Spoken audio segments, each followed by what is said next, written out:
असमान संख्या युग्म ज्ञात कीजिए। तो हमें इन चार ऑप्शन में से एक ऑप्शन वो चुनना होगा जो बाकी तीन से डिफरेंस होगा। ठीक है, तो कैसे चुनेंगे देखिए। सबसे पहले हमें लॉजिक लगा ढूंढना पड़ेगा कि क्या इनमें लॉजिक लग रहा है। तो एक तो यहाँ देखो, ये 3 से मल्टीप्लाई कराने पर 12 आ जाएगा, 12 आ जाएगा, लेकिन यहाँ पर कोई भी नहीं आ रहा है किसी भी संख्या को लगाने पर। ऑप्शन बी की तरफ जाते हैं तो ये 4 टाइम है इसके, ठीक है, और ये भी इसके 4 टाइम है, ठीक है, और ये इसके देखिए 9 टाइम है, और ये भी 9 टाइम्स है, और ये इसके 6 टाइम है, और ये भी इसके 6 टाइम है। तो आप समझ गए होंगे कि ऑप्शन कौन सा होने वाला है। भाई ऑप्शन ए होने वाला है। क्यों?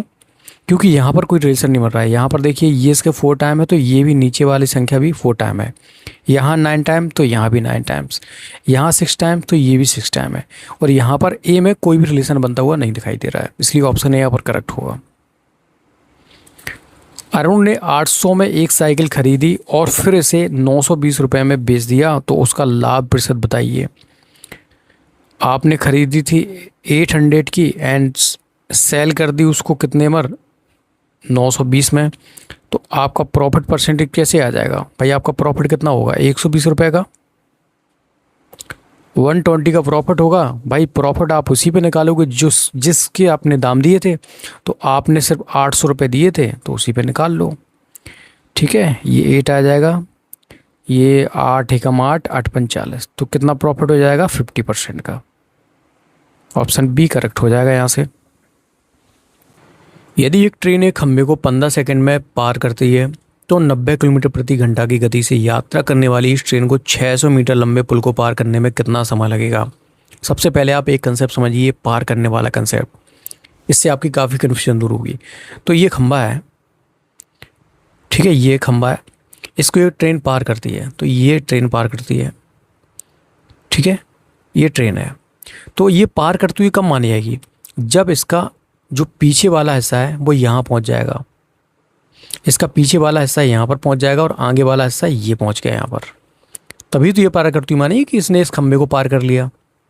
ठीक है, तो होता क्या है, अब इस खंभे की तुलना में ट्रेन की लंबाई बहुत ज़्यादा है, तो बेसिकली यही बोला जा रहा है कि वो अपनी खुद की लंबाई को पार करने में कितना समय लेती है। तो यहाँ पर 15 सेकंड बोला जा रहा है। ठीक है, तो यहाँ से हम ट्रेन की लंबाई निकाल सकते हैं एल, क्योंकि इसका यूज़ होगा आगे, मैं बताऊँगा कैसे होगा।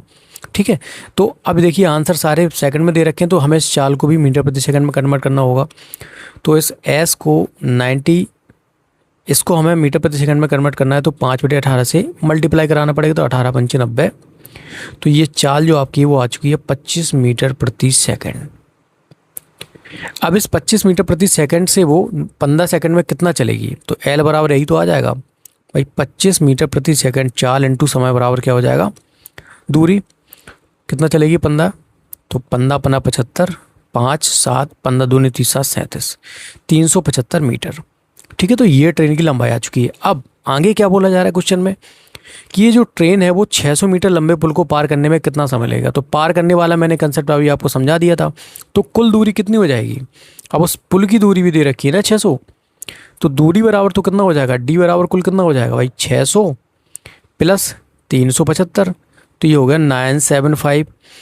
अब इस दूरी को वो 25 मीटर प्रति सेकंड के हिसाब से कितने समय में तय कर लेगी, ये बोला जा रहा है। तो समय बराबर निकालना है हमें,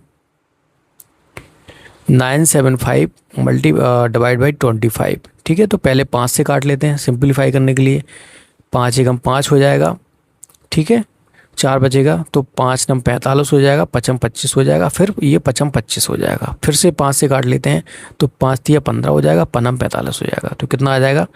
39 सेकेंड। ये होगा यहाँ पर करेक्ट आंसर।